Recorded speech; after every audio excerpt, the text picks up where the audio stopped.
네, 여러분 안녕하십니까? 네, 뉴스타트 3부 시작합니다. 첫 소식입니다. 이재명 대통령이 국무회의에서 민생회복지원금이 포함된 30조 5천억 원 규모의 정부 추경안을 처리했습니다. 이 대통령은 국민의 고통이 매우 크다며 이제 국가 재정을 사용할 때가 됐다고 말했습니다. 정인용 기자입니다. 이재명 대통령이 외교 데뷔전을 치른 뒤 곧바로 국무회의를 주재하고 30조 5천억 원 규모의 2차 추가 경정 예산안을 처리했습니다.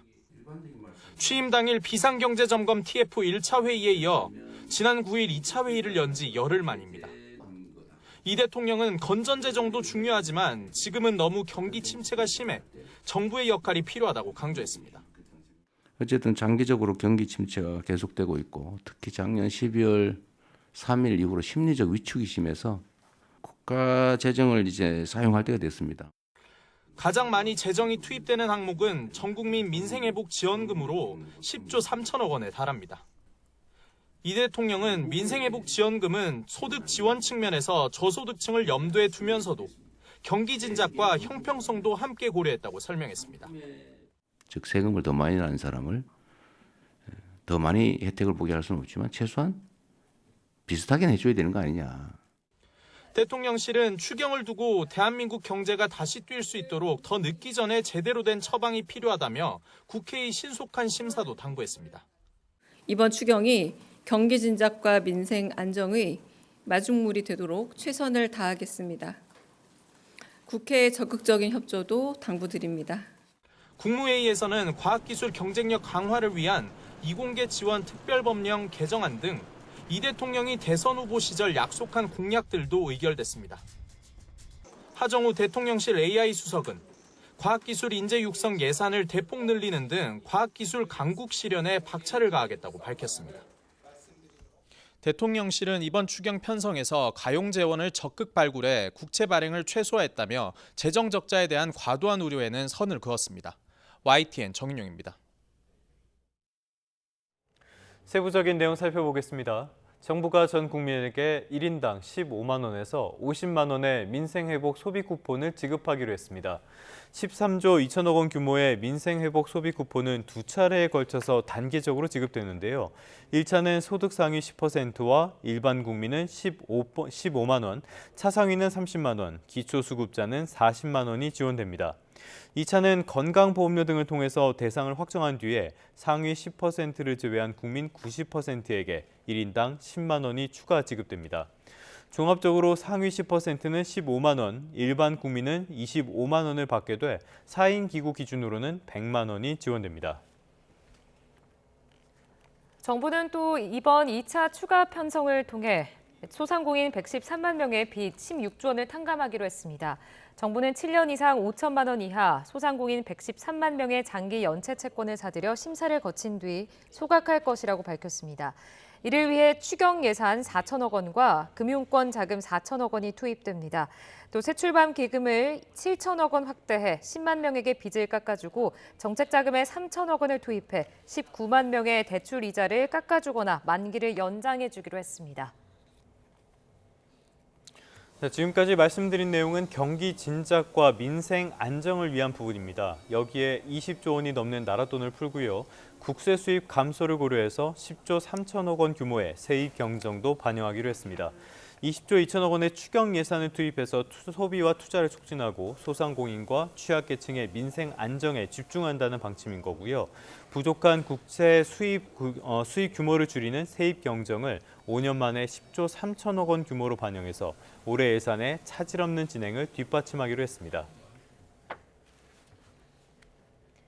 이재명 정부의 인수위원회 역할을 하는 국정기획위원회가 사흘째 업무 보고를 받습니다. 국정기획위는 오전 10시부터 국토교통부, 해양수산부, 방송통신위원회, 검찰청, 법무부 등을 대상으로 업무 보고를 받습니다. 앞서 국정기획위는 그제 기획재정부 등 13개 부처를 시작으로 사흘간 업무 보고를 진행하고 있습니다. 앞서 조승래 대변인은 업무 보고 내용이 매우 실망스럽다며 전 부처의 보고를 다시 받는 수준으로 진행할 것이라고 말했는데 사실상 군기 잡기에 들어갔다는 해석이 나옵니다. 이재명 대통령이 오는 22일 일요일 낮 12시에 대통령 관저에서 더불어민주당 김병기 원내대표 그리고 국민의힘 김용태 비상대책위원장, 송원석 원내대표와 오찬 회동을 갖습니다. 우상호 정무수석은 이 대통령이 이 자리에서 G7 정상회의에 대해 설명하고 의제 설정 없이 허심탄회한 이야기를 할 예정이라고 설명했습니다. 이어서 이 대통령이 국무회의 참석 전 강훈식 비서실장에게 여야 지도부 회동을 서둘러서 하는 게 바람직해 보인다며 추진하라는 지시를 했다고 덧붙였습니다. 이번엔 국회 상황 살펴보겠습니다. 여야가 공석인 상임위원장 배분을 두고 연일 날선 신경전을 벌이고 있습니다. 법제사법위원장이 이 신경전의 핵심입니다. 민주당은 22대 국회 출범 당시 여야가 합의한 대로 해야 한다며 협의 대상이 아니라고 강조한 반면 국민의힘은 여야가 뒤바뀐 상황에서 법제사법위원장은 야당의 몫이라고 맞서고 있습니다. 김다현 기자가 보도합니다. 신임 원내지도부 진용을 갖춘 여야는 국회 예산결산특별위원장 등 4개 상임위원장 자리를 놓고 양보 없는 싸움을 벌이고 있습니다. 당장 예결위가 구성되지 않으면 국무회의에서 의결된 추경안을 처리할 방도가 없는 민주당은 국민의힘을 향해 집착과 목리를 그만두고 원구성을 서두르자고 촉구했습니다. 여야가 함께 단 하루라도 빨리 추경안을 처리해서 국민의 먹고 사는 문제부터 먼저 해결합시다. 법사위원장 등 다른 상임위원장 자리 역시 22대 국회 출범 당시 여야가 합의를 마친 만큼 협의 대상조차 아니라는 점도 강조했습니다. 반면 국민의힘은 여야가 뒤바뀐 상황에서 협치의 정신을 살리기 위해서라도 법사위원장과 예결위원장 자리는 넘겨달라고 요구하고 있습니다. 압도적인 다수 우위를 점하고 있는 더불어민주당에서 적극 협조해 주시기를 당부를 드립니다. 민주당이 법사위원장 자리를 양보하면 자신들이 맡은 외교통일위와 국방위, 정보위 위원장 자리를 넘길 수도 있다고 제안하기도 했습니다. 이틀 연속 여야 원내 수석 부대표들이 만났지만 관련 논의는 평행선을 달렸습니다. 저희들의 입장은 누차 말씀드리지만 지난 1기 원내 지도부가 협상했던 그 결과에서 바꾸는 게 쉽지 않겠다. 국회 내에서 견제와 균형을 제대로 이루기 위해서 필요한 부분이기 때문에 저희가 요구를 한 것이고 본회의 개최와 관련해서도 여당은 민생 회복을 위해 일정을 서두르자고 했는데 야당은 조금 더 논의가 필요하다며 맞서고 있습니다. 원구성에 합의하지 못한 여야는 다음 주 다시 만나 논의를 이어간다는 방침입니다. 이견이 좁혀지지 않으면 본회의 일정을 잡는 데까지 상당한 시간이 걸릴 수 있다는 관측이 나옵니다. YTN 김다현입니다. 김인석 국무총리 후보자의 인사청문회가 이제 당장 다음 주로 다가왔습니다. 그러면서 여야의 신경전 역시 한층 거세지고 있습니다. 국민의힘은 김 후보자의 결격 사유를 연일 강조하며 거취 결단을 촉구했고 민주당은 증인 신청에 반발하며 청문회 법 개정까지 시사했습니다. 김다은 기자입니다. 다음 주 김민석 국무총리 후보자 청문회를 앞두고 국민의힘은 당 차원의 대책회의를 열고 결격 사유를 거듭 강조했습니다. 특히 석연찮은 석사 취득 과정에 재차 의문을 제기했는데 국회에서 회의가 끝나자마자 중국에 넘어가 합의를 마쳤다는 김 후보자의 해명은 당시 회의 기록상 불가능한 동선이라고 지적했습니다. 이재명 대통령처럼 기억의 오류라고 얼렁뚱땅 넘어갈 수 있다고 생각한다면 큰 오산입니다. 2010년 당시 출입국 기록을 즉각 국민 앞에 공개할 것을 촉구합니다. 여기에 정치 자금 제공자와의 수상한 돈 거래와 수입을 압도하는 지출, 불투명한 기부금 출처, 고등학생 아들을 위한 입법 활동은 그냥 덮을 사안이 아니라며 후보 스스로든 이재명 대통령이 나서든 거취를 결단해야 한다고 압박했습니다. 김민석 후보자는 이미 국민 검증에서 탈락했습니다. 이재명 대통령께 촉구합니다. 더 늦기 전에 철회하십시오. 민주당은 정부 출범 초기 국정 전체가 수세에 몰리는 일은 없어야 한다며 야당의 공세를 인신 공격으로 규정하고 방어선을 더욱 공고히 했습니다. 특히 김 후보자의 전 배우자까지 청문회에 나오라는 건 흠집 내기이며 정치적 반사 이익을 얻으려는 심산이라고 비난했습니다. 국민의힘이 새 정부 흠집 내기로 국회의 시간을 허비하지 않기를 촉구합니다. 국정 운영 능력과 정책 역량을 검증하기를 바랍니다. 또 망신주기식 인사청문회를 법으로 막겠다며 관련 법 개정 의지도 내비쳤습니다. 가족까지 이렇게 파헤치는 망신주기식 인청 인사청문회는 선진 외국 사례까지 아마 감안해서 개정을 해야 되지 않느냐. 이번 청문회는 이재명 정부의 인선 원칙과 국정 운영 방식을 가늠할 첫 시험대가 될 거란 전망이 많습니다.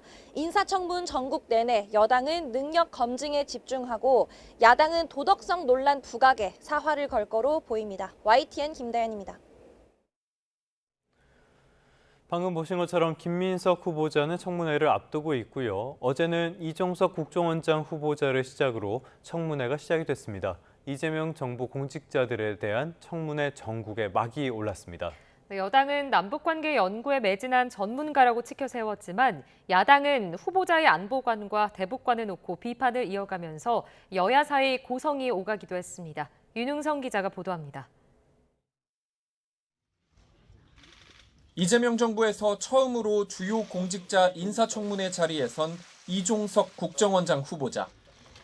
북한 학자인 이 후보자는 30여 년 동안 남북관계 연구 등에 매진해왔다며 안전하고 평화로운 대한민국을 만들기 위해 노력하겠다는 포부를 밝혔습니다.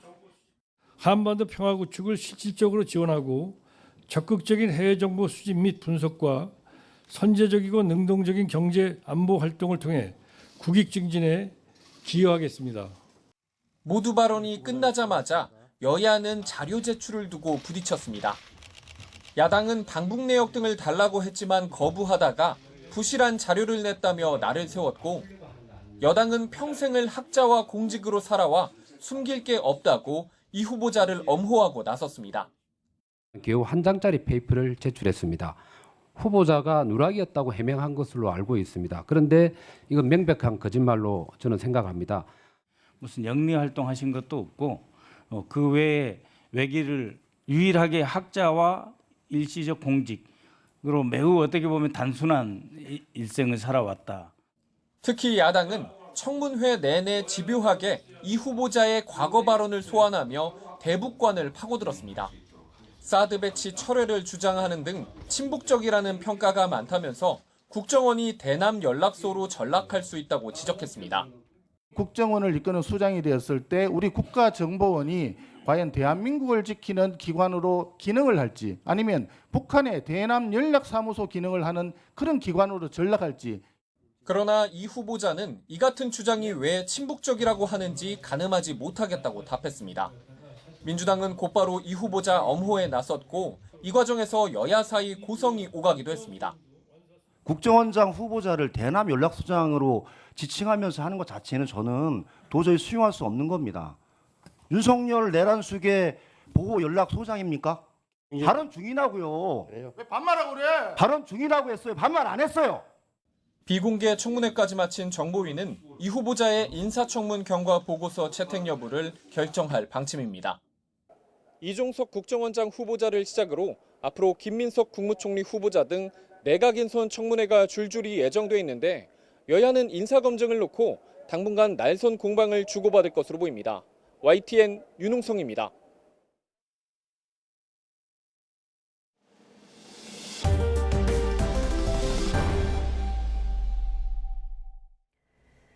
올해 첫 장마 영향으로 인천과 경기 북부 지역 등에 호우특보가 내려졌습니다. 기상청은 현재 인천과 경기도, 고양, 파주, 김포에 호우경보를 발효 중입니다. 호우경보는 3시간 강우량이 90mm 또는 12시간 강우량이 180mm 이상 예상될 때 발효됩니다.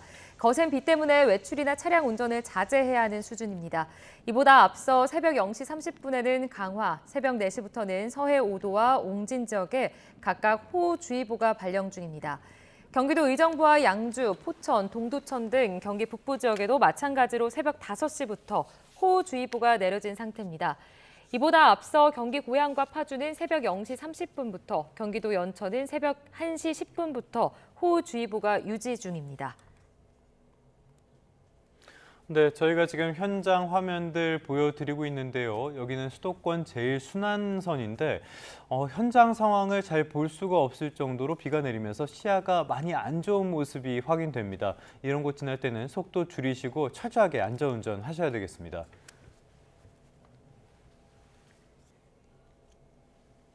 네, 지금 상황 지금은 또 다른 곳입니다. 경기 수도권 제1순환선 김포대교 쪽인데요.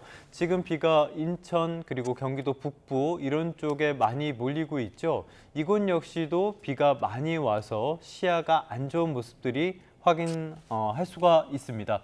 역시 속도 줄이면서 사고 없도록 사고 없는 데에 가장 큰 초점을 맞추시는 게 좋겠습니다. 네, 다시 한번 화면 영상 보도록 하겠습니다. 현재 이곳은 지금 화면상으로 봤을 때도 굉장히 지금 잘 보이지 않고 있는 상황입니다. 수도권 제1순환선 동양동의 모습인데요. 현재 일산 방향 모습 보고 계십니다.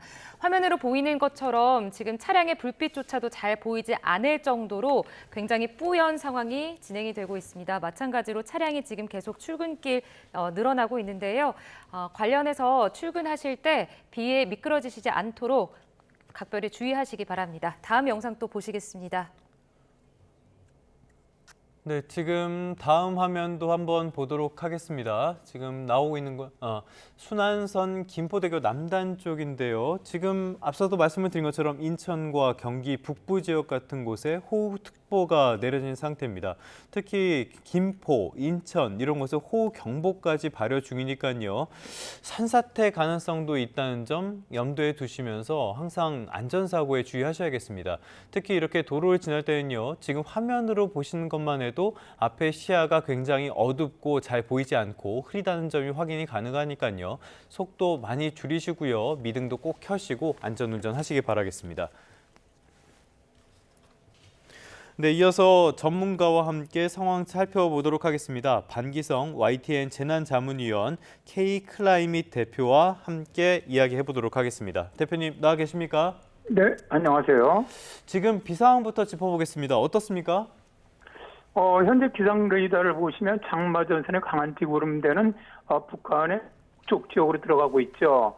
그리고 서울 지역으로도 다소 강한 비구름대가 지금 지나가고 있는 걸 볼 수가 있는데 6시 현재 인천 지역이 135mm, 영종도가 113mm, 김포가 108mm, 파주가 90.5mm의 많은 비가 내렸고요. 최근 1시간 동안 가장 많은 비가 내린 곳은 경기 일동 지역으로 1시간에 58.5mm의 극한 호우가 내렸습니다. 현재 서울 북쪽에 경기 북부는 호우 경보가 내려져 있고 서울 그리고 강원 지역으로는 호우 지보가 발령돼 있습니다. 이 호우 예비 특보는 경기 남부, 강원 중남부, 충남, 충북 북부 지역으로 내려져 있고요. 현재 남서에서 북동으로 형성되어 있는 강한 전선대는 북한 쪽에 강한 비를 내리고 있지만 이 전선대가 오늘 오후에는 수도권 쪽으로 내려오면서 지금보다 더 강한 비가 내릴 것으로 보이고요. 밤늦게부터 새벽 사이에 전선대는 서서히 경기 남부를 거쳐서 충청 지역으로 내려갈 것으로 보고 있습니다. 네, 오늘 밤부터는 곳곳에 극한 호우가 쏟아진다는 예보가 있는데 이 극한 호우의 기준 어떻게 됩니까? 극한 호우는 1시간에 50mm 이상, 3시간에 90mm 이상 내릴 경우를 극한 호우라고 하죠. 이거는 이제 지금까지 기상청에서 이제 호우주의보나 호우경보 수준으로는 최근에 이렇게 이제 많은 비가 순간적으로 쏟아져 내리는 것을 표현할 방법이 없다. 그래서 2023년에 처음으로 도입을 해서 현재는 극한 호우라는 표현을 쓰고 있는데 오늘 같은 경우는 현재 경기 일동 지역에는 시간당 50mm 이상의 극한 호우가 내리고 있고 오늘 또 예상되는 많은 지역들은 시간당 30에서 50mm 이상 호우가 예상을 하고 있거든요. 그러니까 이러한 비 피해가 많이 있을 것으로 보입니다. 비 피해 주의할 점 잠시 뒤에 조금 더 살펴보도록 하겠고요. 말씀하셨던 극한 호우 지금도 이미 오고 있다는 점 다시 한번 전해드리면서 안전 유의에 당부드리도록 하겠습니다. 자, 이번 장맛비 이제 장마가 시작됐다 이렇게 봐야 될 것 같은데 장맛비 언제까지 이어집니까? 일단 장마가 올해 좀 늦게 시작을 했죠. 평균보다 이제 대체로 한 일주일 정도 늦게 시작을 했는데 일단 오늘 같은 경우는 중부지방에 전선이 위치를 하면서 많은 비를 내리고요. 내일은 전선대가 남쪽으로 서서히 내려가면서 경기 남부, 충청, 전북, 경상 등지에 호우를 쏟아붓겠습니다. 그리고 장마 전선은 당분간 제주와 남부지방을 오르내리면서 다음 주 중반까지 영향을 주고 물론 좀 뭐 중간중간에 소강 상태를 보일 때는 있습니다. 그리고 이제 다음 주 후반이죠. 다음 주 금요일서부터 장마전선이 다시 중부지방으로 북상하면서 수도권 지역으로는 주말에 다시 영향을 줄 것으로 일단 예상을 하고 있습니다. 그리고 올해 장마 같은 경우는 일찍 시작을 했지만 끝나는 시기는 평년보다 비슷하거나 약간 늦을 것으로 보고 있습니다. 그래서 제주 지방은 7월 24일 전후, 중부 지방 같은 경우는 7월 말 한 30일 정도 전후에 장마가 끝날 것으로 예상을 합니다. 그 방금 말씀을 하셨듯이 이번 장마가 좀 예년보다는 좀 이른 편이라고 말씀해 주셨는데 이전과 다른 좀 특징 저희가 알고 있어야 될 게 있을까요? 일단 올해 장마는 굉장히 특징적인 것이 평년보다 빠르다는 것이죠. 네. 이게 상당히 이례적이고요.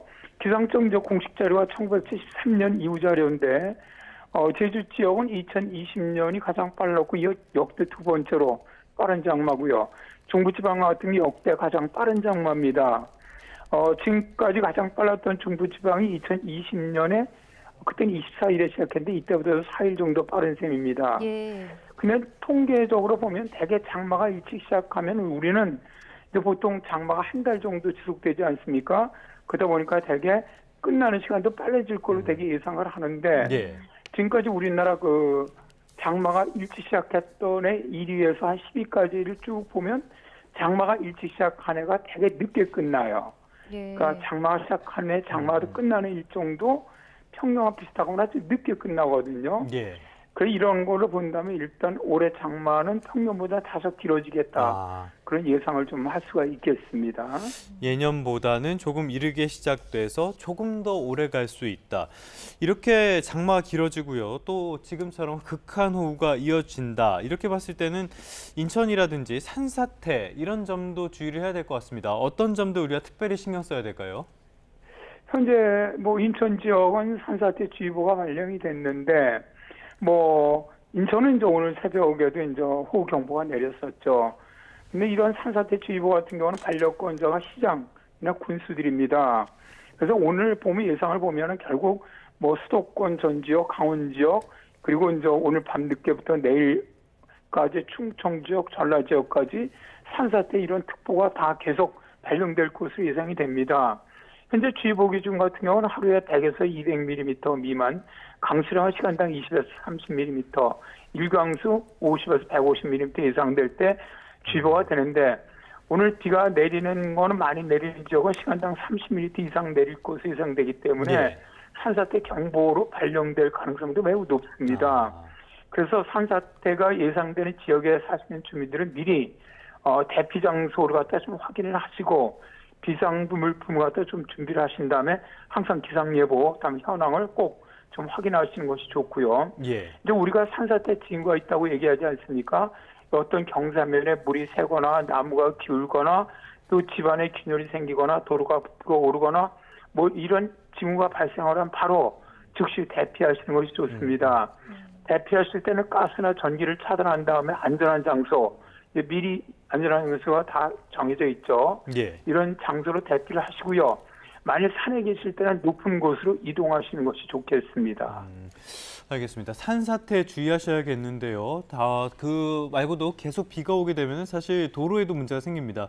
조금 전에 들어온 소식인데요. 오늘 7시쯤에 집중호우로 인해서 계산동 계양 지하차도 양방향 통제 중이라고 하니까요. 인근 차량 우회하시고 추가 피해에도 유의하셔야 되겠습니다. 자, 이렇게 비가 많이 왔을 때 도로에 물이 차면서 피해가 발생하는 경우도 많지 않습니까? 이런 경우에는 피해 예방 어떻게 해야 될까요? 가장 중요한 것이 최근에는 이제 이 도로 2023년에 이제 그 충북 지역의 오송 지역의 그 지하차도로 아주 많은 인명 피해가 있었죠. 우리 차서. 그렇기 때문에 물론 당연히 지자체나 경찰 이런 데서는 비가 많이 호우특보가 내리게 되면은 이런 지하차도라든가 이런 쪽의 그 교통을 갖다가 통제를 하는 것이 가장 중요하고요. 그리고 일단 그 운전자 하시는 분들도 지하차도 같은 데 안 들어가시는 것이 좋습니다. 이거 왜냐하면 단시간에 비가 내리게 되면은 일단 차가 빠져나와서 막혀버리면 그대로 물에 잠길 가능성이 높거든요. 그래서 지하차도를 가급적 피하는 것이 좋고 또 이런 그 지하차도뿐만 아니라 저지대 이런 도로 같은 데도 물이 차는 경우가 많기 때문에 저지대도 피하는 것이 가장 좋습니다. 네, 알겠습니다. 여기까지 듣겠습니다. 반기성 YTN 재난자문위원 K클라이밋 대표와 함께 오늘 기상 상황 짚어봤습니다. 오늘 말씀 고맙습니다. 네, 감사합니다.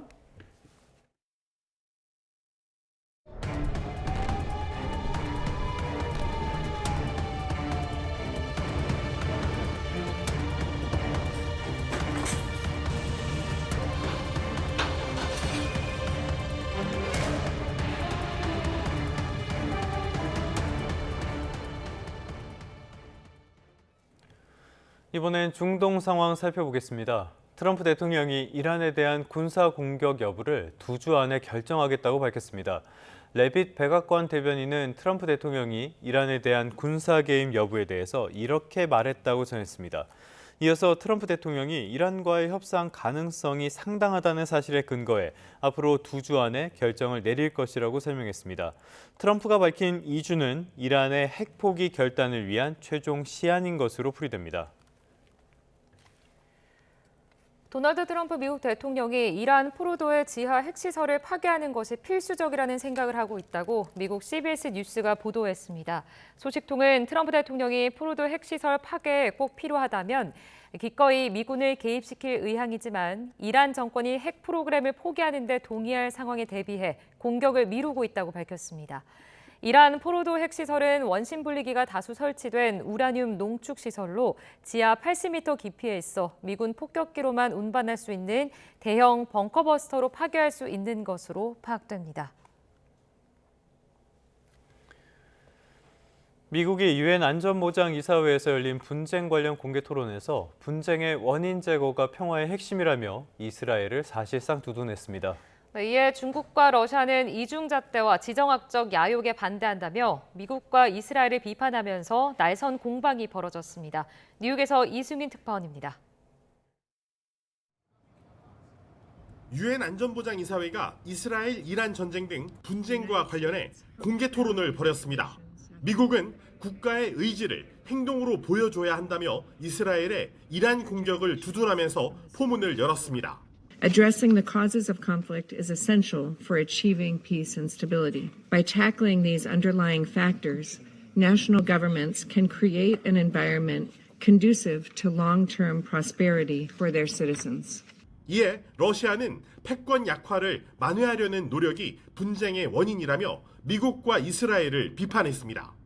External intervention in domestic affairs of states and the geopolitical ambitions of certain groups of countries who are striving to expand their zones of influence at the expense of others.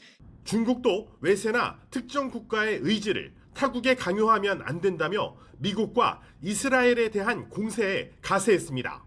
We need to uphold the international rule of law, ensure effective implementation of international law, and oppose double standards.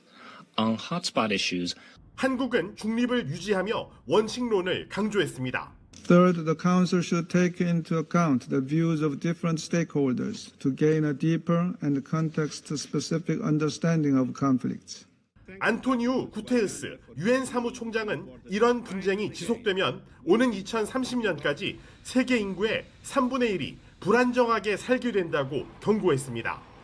이번 안보리 토론에서 참가국들은 유엔의 힘으로는 이제 분쟁을 막을 수 없다는 데엔 한 목소리를 낼 정도로 트럼프 행정부의 미국 중심주의에 힘을 잃어가는 유엔의 구조적 위기가 가속화하고 있습니다.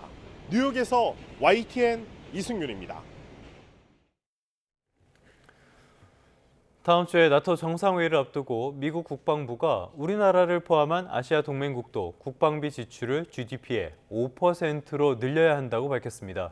지난해 66조 원을 국방비로 쓴 우리나라의 경우 120조 원까지 지출을 늘려야 하는 수치입니다. 워싱턴 권중기 특파원입니다. 나토 동맹국들의 국방비 지출 기준을 GDP 2%에서 5%로 올리기로 한 건 트럼프 대통령의 업적이라고 강조한 헤그세스 미 국방장관. We expect NATO allies to commit to spending 5% of GDP on defense and defense-related investment. An almost inconceivable accomplishment when President Trump started that project. 유럽뿐 아니라 아시아 동맹들도 그 기준을 따라야 한다고 밝혔습니다. 인도태평양 동맹도 국방비 지출을 GDP 5%로 늘려야 한다는 겁니다. And with NATO stepping up, we now have a new standard for allied defense spending that all of our allies around the world, including in Asia, should move to. 국방부는 한국도 방위비 5% 기준에 포함되는지 질의에 그렇다고 답했습니다. 중국의 군사력 증강과 북한의 핵과 미사일 개발을 고려할 때 아시아 동맹국도 신속히 국방 지출을 확대하는 것이 지극히 상식적이라고 밝혔습니다. 지난해 기준으로 GDP 2.8%인 66조 원을 국방비로 지출한 우리나라의 경우 5%로 기준이 올라가면 120조 원 수준으로 늘어나게 됩니다. 이런 가운데 백악관은 북한이 서해상으로 쏜 방사포에 대해 한국의 새 정부와 긴밀히 소통하고 있다고 밝혔습니다. The Trump administration is in close contact with our new South Korean counterparts as we work together to deter our adversaries and preserve a free and open Indo-Pacific. 다음 주 네덜란드에서 열리는 나토 정상회의에서 아시아 국가들의 국방비 지출 인상 문제가 공식화할 것으로 예상됩니다. 워싱턴에서 YTN 권중기입니다.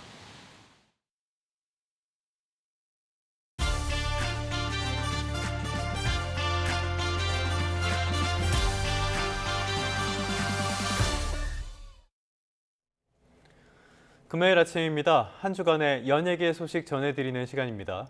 걸그룹 뉴진스가 독자 활동 금지 결정에 불복해서 낸 이의 신청이 결국 받아들여지지 않았습니다. 또 경찰이 약물을 복용한 뒤 운전한 혐의를 받는 개그맨 이경규 씨에 대한 약물 감정을 의뢰했습니다. YTN 스타 공영주 기자와 함께 오늘 자세한 내용 알아보겠습니다. 어서 오세요. 어서 오십시오. 연예계는 참 뉴스가 많은 것 같아요. 한 주도 조용히 안 지나가는 것 같은데 이번에는 뉴진스 이야기가 있네요. 독자 활동 금지 결정에 불복해서 이의 신청을 했는데 별로 안 좋은 결과를 받았죠? 네, 그렇습니다. 이 뉴진스 5멤버가 소속사 어도어를 상대로 낸 가처분 이의 신청이 고등법원에서도 받아들여지지 않았습니다. 결국 이들의 독자적인 활동에 좀 제동이 걸린 셈인데요. 17일 고등법원이 뉴진스 멤버들의 가처분 이의 신청 항고를 기각했습니다. 이는 앞서 1심 재판부가 내린 결정을 그대로 유지를 한 건데요. 법원이 뉴진스와 어도어 간의 전속 계약이 여전히 유효하다는 것을 재차 확인한 겁니다. 그래서 뉴진스가 어도어의 동의 없이 독자적으로 방송에 출연하거나 음반을 발매한다거나 또 광고 계약을 체결하는 등의 모든 연예 활동이 불가능해졌습니다. 만약 뉴진스가 어도어와의 합의 없이 스케줄을 진행할 경우 한 건당 10억 원의 위약금을 물게 됩니다. 뉴진스는 5명이기 때문에 완전체 독자 활동을 한다면 50억 원을 내야 하는 셈입니다. 네. 어도어 측의 반응도 좀 궁금한데요. 최근 뉴진스 행사에 또 어도어 관계자가 동참해서 또 이슈가 있었는데 어떻습니까? 네, 그렇습니다. 어도어 측은 이번 기각 판결 이후 멤버들이 제자리로 돌아오길 바란다면서 이 복귀 메시지를 재차 전달했는데요. 특히 다음 달이 뉴진스 데뷔 3주년인데 뉴진스가 더 큰 성장을 이룰 수 있도록 최선을 다해 지원하겠다고도 강조했습니다. 어제는 뉴진스가 어도어와 함께 이 기각 판결 이후 첫 공식 석상에 섰다는 이야기도 나왔는데요. 일본에서 열린 한 행사에 뉴진스 멤버 다니엘 씨가 어도어 스태프와 동행했다는 내용입니다. 결국 어도어가 원칙대로 뉴진스 지원에 나선 것이라는 해석이 나옵니다. 이 양측 관계가 봉합 국면으로 향할지 아니면 갈등이 계속될지는 지켜봐야 할 것 같습니다. 알겠습니다. 다음 소식 한번 살펴볼까요? 조금 전에 저희도 문을 열면서 말씀을 드렸는데 이경규 씨가 약물 운전 의혹을 받았다. 이게 국과수까지 갔다고요? 네, 그렇습니다. 최근 경찰은 이경규 씨가 현재 입건 전 조사 단계에 있고 이 사실관계를 확인하고 있다면서 국과수의 약물 감정을 긴급 의뢰한 상황이라고 밝혔습니다. 앞서 이경규 씨는 그 서울 강남구의 한 골프 연습장에서 연습을 마치고 자신의 차와 같은 차종에 하지만 다른 사람의 차를 운전해서 이동했습니다. 당시 이게 주차관리요원의 실수로 차량이 뒤바뀌었다고 하는데요. 이경규 씨는 운전 중 차량 내부에 자신의 가방이 없다는 점을 이상하게 여겨서 다시 건물로 되돌아왔다고 합니다. 하지만 차량 소유주의 절도 의심 신고로 경찰이 현장에 출동했고 이경규 씨는 음주 및 약물 간이 검사를 받게 됐습니다. 바로 이 과정에서 양성 반응이 나왔기 때문에 수사 단계로까지 이어진 겁니다. 그런데 당시 이경규 씨 측은 단순 해프닝이라고 강조했습니다. 자신이 복용 중인 공황장애 이 치료약과 감기약 때문에 양성 반응이 나왔다는 겁니다. 이 공황장애 약은 이경규 씨가 과거 한 방송에서도 언급을 한 적이 있는데요. 그 약을 10년째 먹고 있다고 합니다. 하지만 경찰은 정상적으로 이 처방받은 약물일지라도 운전에 영향을 줄 수 있는 상태라면 도로교통법상 약물운전에 해당한다는 입장입니다. 또 경찰은 현재 CCTV 영상, 관련자 진술, 약물 성분 분석 등을 바탕으로 이 운전이 가능한 상태였는지 여부도 다 종합적으로 판단 중입니다. 네, 그렇군요. 자, 이번엔 블랙핑크 멤버 제니 씨 소식도 좀 짚어보도록 하겠습니다. 제니 씨의 친부를 사칭했던 사람에 대한 판결이 나왔죠. 네, 가수 제니 씨가 자신을 친딸이라고 주장하면서 책까지 출간한 A 씨를 상대로 제기했습니다. 출판물 배포 금지 청구 소송에서 이겼는데요. 의정부지법 고양지원은 제니 씨의 가족관계 증명서에는 A 씨가 아닌 다른 사람이 부친으로 기록돼 있는 사실은 분명히 확인이 되는데 A 씨가 제니 씨의 친부라는 주장을 뒷받침한 자료는 A 씨의 주장 외에는 없다고 말했습니다. 다만 법원은 재산권이 아닌 인격권 침해로 판단해서 가집행이나 벌금형은 선고하지 않았습니다. 그렇기 때문에 A 씨와 해당 출판물을 낸 비사는 관련 서적을 전량 폐기해야 하고요. 또 A 씨는 모든 SNS 계정에서 제니 씨와 관련된 게시물을 삭제해야 합니다. 사치한 걸 넘어서 책까지 냈다. 상식적으로 이야기가 어려운데 이 책에는 어떤 내용들이 담겼습니까? 네, 처음에는 A 씨가 이 온라인상에 제니 씨의 친부라고 주장하는 글을 올렸던 건데요. 나중에는 이 제니 씨의 실화를 바탕으로 했다고 주장하면서 장편 소설까지 출간한 겁니다. 제니 씨 소속사 관계자에 제가 확인한 결과 이 책이 서점에서 버젓이 판매가 됐었다고 합니다. 또 알려진 바에 따르면 A 씨는 이 책 표지에 제니 씨의 소속사 로고를 무단으로 넣었고 사랑하는 블랙핑크 제니와 함께라는 문구를 이 책 프롤로그에 넣어서 제니가 자신의 친딸이라고 주장을 했습니다. 출판 이후 온라인 커뮤니티를 중심으로 제니 씨의 집안 배경에 대한 가짜 뉴스가 확산하면서 논란이 더 커졌습니다. 네. 자, 얼마 전 또 배우 황정음 씨가 회사 돈을 횡령했다는 소식이 들려왔는데 또 최근에 이걸 다 변제했다라는 소식도 있었죠? 네, 그렇습니다. 회사 돈 43억 원을 횡령한 혐의로 기소된 황정음 씨가 개인 재산을 처분해서 모두 변제했다고 밝혔습니다. 소속사는 황정음 씨가 지난달 말과 이달 초 두 차례에 걸쳐 이전 소속사에서 가지급금 형태로 꺼냈었던 금액을 전액 갚았다고 했는데요. 황정음 씨는 2022년 회사 돈 43억 원을 꺼내 그중 42억 원을 가상화폐에 투자한 혐의로 재판에 넘겨졌습니다. 이전 소속사는 다름 아닌 황정음 씨가 100% 지분을 소유한 가족법인 기획사인데요. 황정음 씨는 당시 1인 법인의 소유주로서 이 적절한 세무나 회계 지식이 내가 부족했고 이를 반성하고 있다고 사과했습니다. 참 이 코인이라는 게 여러 가지로 이렇게 문제가 생기는 경우들이 있습니다. 황정음 씨 하면은 대중문화에 약한 저 같은 사람도 이름을 들어봤을 정도로 인지도가 높은 배우잖아요. 대중들의 반응도 다양할 것 같아요. 네, 원래는 걸그룹 가수였습니다. 그런데 황정음 씨가 이제 인기 시트콤 거침없이 하이킥, 또 예능 우리 결혼했어요 등에서 이제 이름을 알렸는데요. 연기력도 인정을 받았고 솔직발랄한 이미지로 큰 사랑을 받았습니다. 이혼 후에는 예능 MC로도 복귀해서 두 아들을 양육하고 있는 일상도 공개했던 터라 이번 횡령 소식에 놀란 분들이 많았을 겁니다. 그래서인지 전액 변제했다는 소식에도 여론은 아직 조심스러운 분위기인데요. 일부 누리꾼들은 변제했다고 모든 게 끝난 건 아니다. 면죄부를 주면 안 된다라고 이야기하는데요. 반면 잘못은 잘못이고 변제가 빨라서 다행이라는 반응도 있었습니다. 앞으로 더 진정성 있는 모습으로 대중과의 신뢰를 다시 쌓는 과정이 필요할 것으로 보입니다. 네, 알겠습니다. 지금까지 YTN 스타 공영주 기자와 함께 한 주간의 연예 소식 알아봤습니다. 오늘 말씀 고맙습니다. 잘 들었습니다. 감사합니다.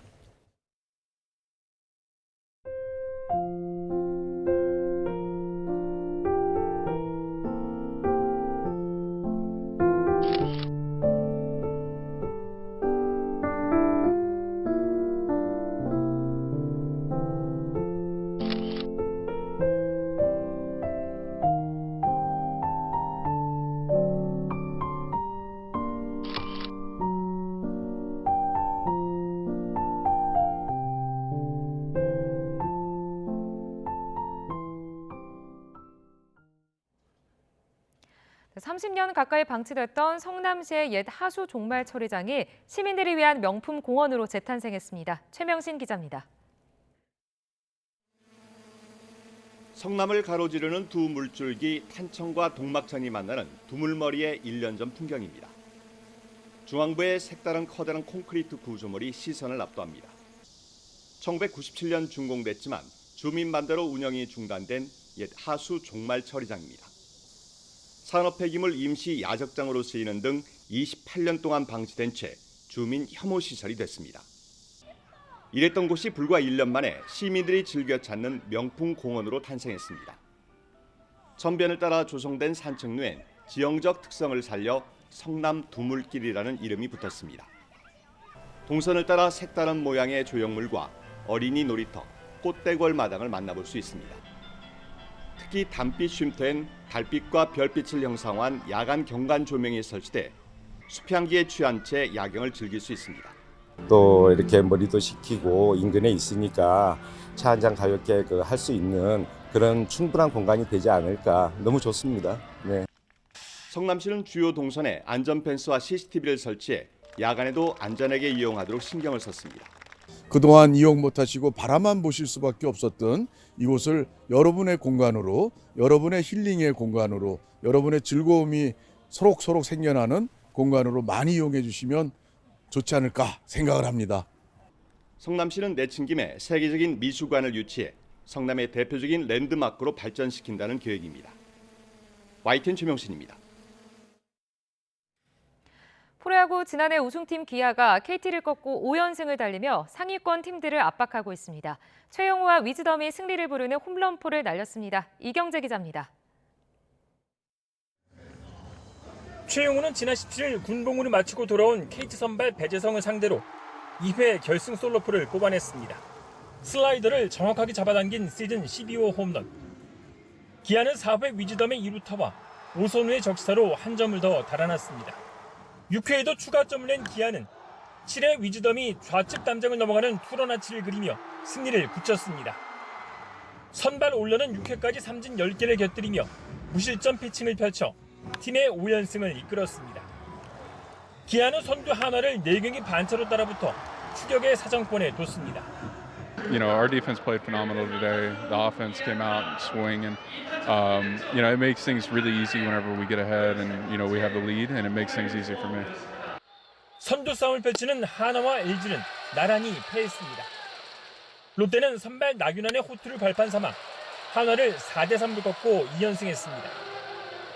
선발 신민혁의 7이닝 무실점에 5회 김희집의 솔로포와 7회 박민우의 2타점 적시타를 더한 NC는 LG를 3대0으로 물리쳤습니다. 두산은 8회 김기현의 역전 2타점 적시타에 힘입어 박병호가 말루포와 투런포로 6타점을 쓸어 담은 삼성에 9대8로 힘겹게 승리했습니다.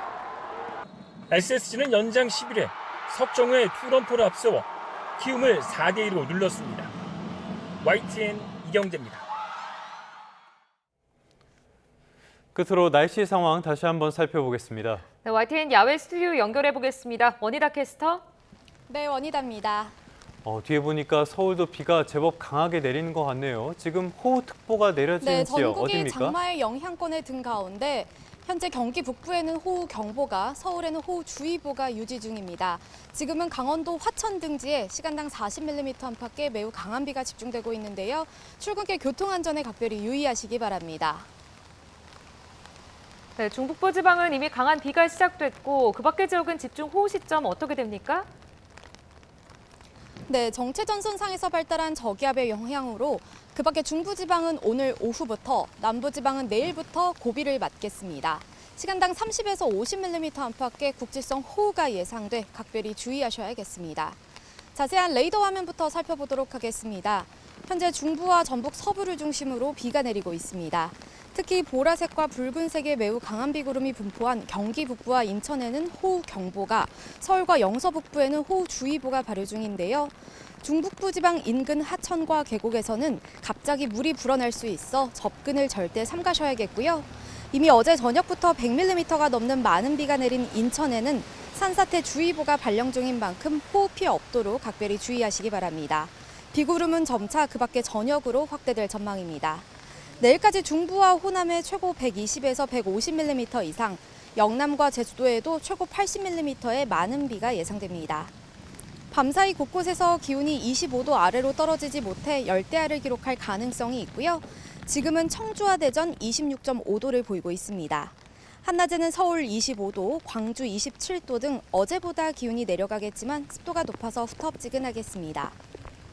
비는 내일 오전 수도권을 시작으로 중부지방은 오후에 대부분 그치겠고요. 정체 전선은 남해안과 제주로 남하했다가 다음 주 후반 다시 북상할 전망입니다.